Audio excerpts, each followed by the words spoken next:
Welcome to English for Professional Mechanical Engineers.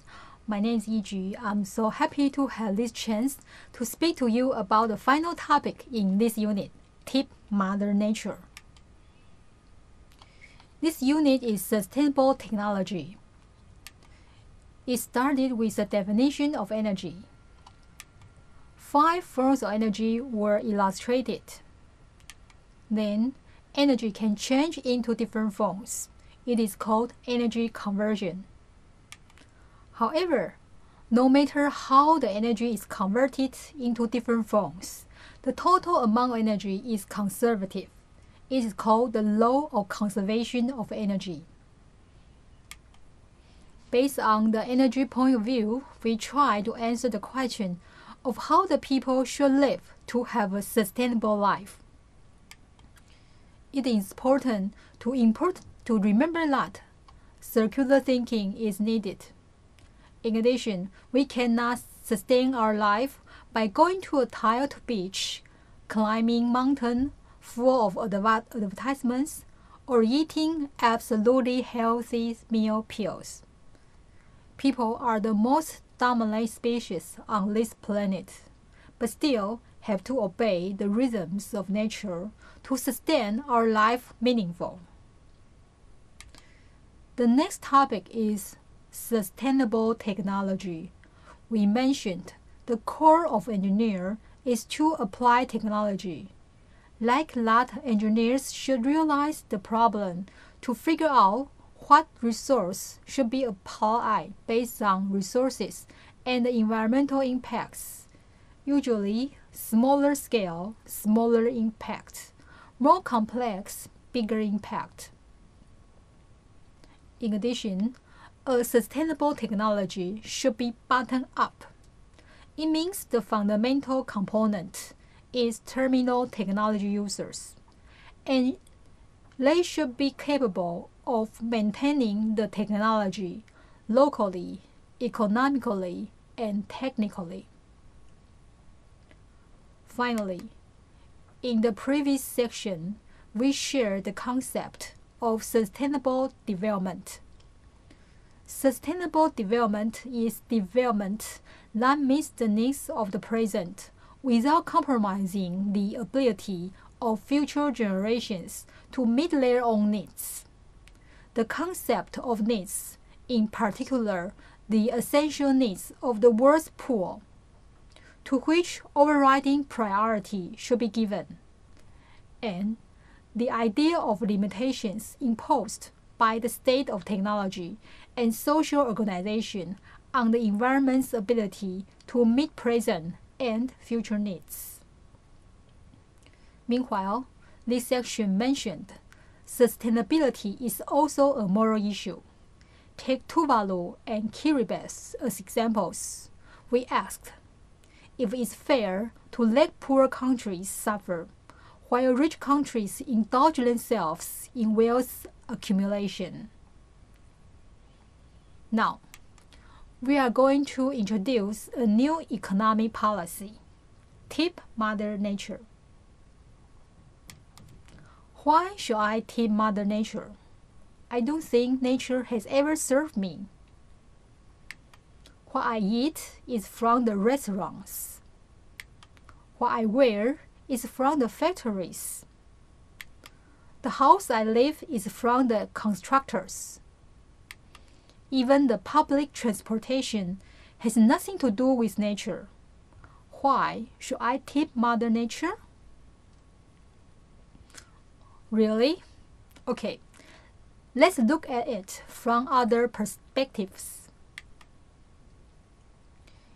Is there hidden economic contribution of nature that we don't know? Take Amazon rainforest as an example. It's a massive store of carbon, and it's an amazing store of biodiversity. But what people don't really know is that this is also a rain factory.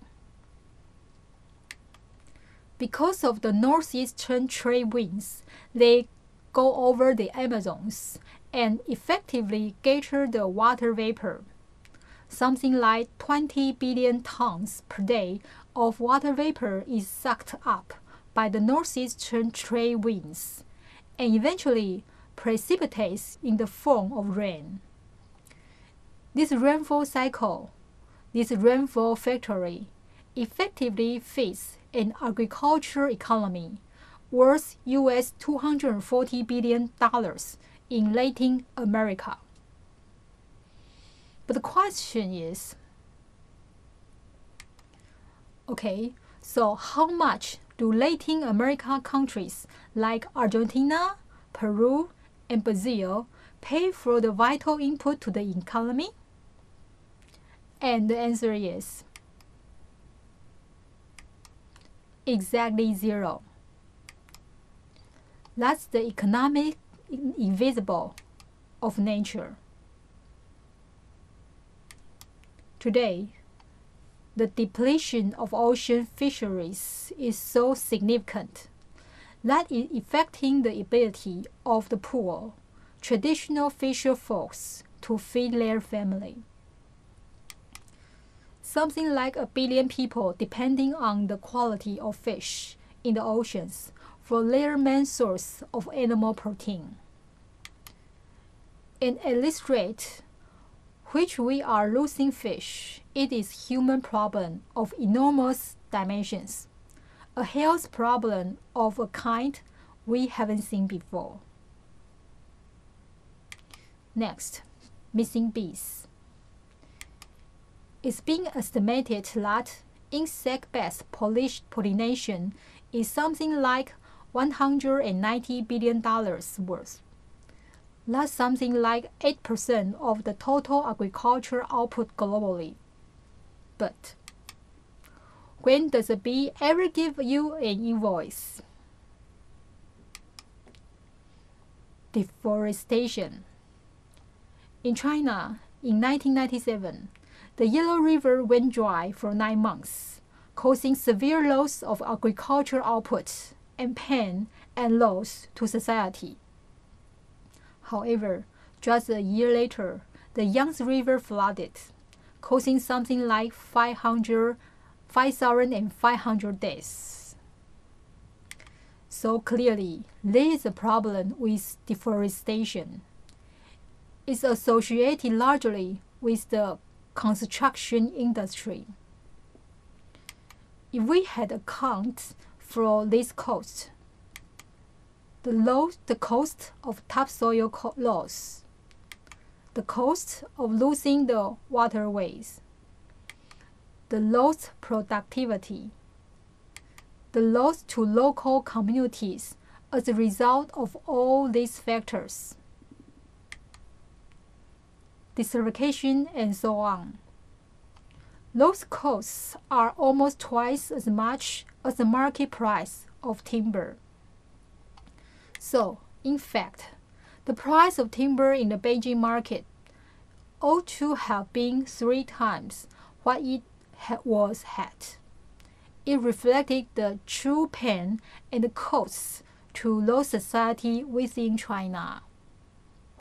The next question is, can we enjoy unlimited service of nature for free forever? While we have enjoyed a lot to eat all-you-can-eat buffet, to use free Wi-Fi service. Therefore, in the same way, we think we can keep enjoying a lot of free service from nature. However, we don't see that.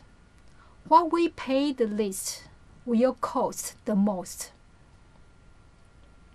For example, fossil fuel is the remains of life a long time ago, and no creature in the world will fight for it, except for human beings who claim to own it.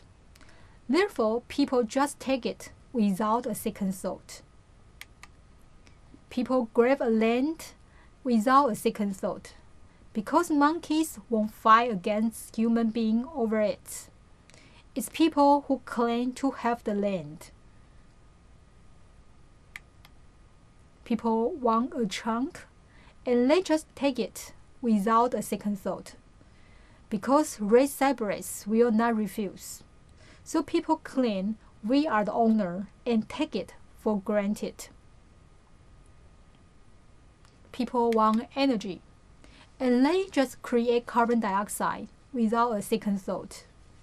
Because coral cannot resist warming and bleaching, so people produce carbon dioxide at will. Mineral resources cannot escape from our arbitrary mining. People come and claim they own it. Land, water, forests are always claimed by humans. In the mind of nature, everything that is priceless has no price. The value of everything is beyond the value of money. For the indigenous Australians, if you leave a coat on a chair, and they will take it if they need it, without thinking it's the behavior of a thief, because they only take it when they need it, use it, or return it back to the nature. No ownership, only the right to use it. And the coincidence happened in 1851, when U.S. government was going to buy the land of the Indians. The chief Seattle wrote a letter. The president in Washington sends word that he wishes to buy our land. But how can you buy or sell the sky, the land? The ideal is strange to us. If we do not own the freshness of the air and the sparkle of the water, how can you buy them? Until now, the sky is still wondering. Does the civilized modern people realize the value of the priceless price without price? Thank you.